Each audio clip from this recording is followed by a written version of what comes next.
వీళ్ళకి cake తినాలనిపించి urgent గా నా బర్త్డే సెలబ్రేట్ చేస్తున్నారు. అదే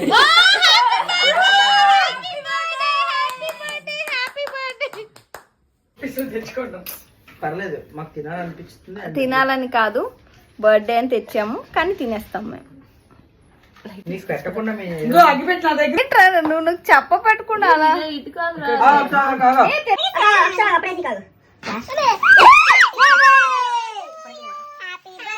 హ్యాపీ బర్త్డే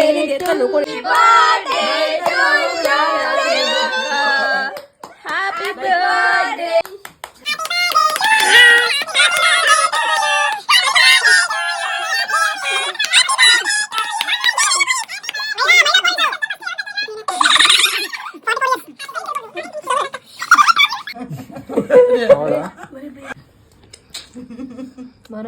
జుట్టు పడిపోయింది.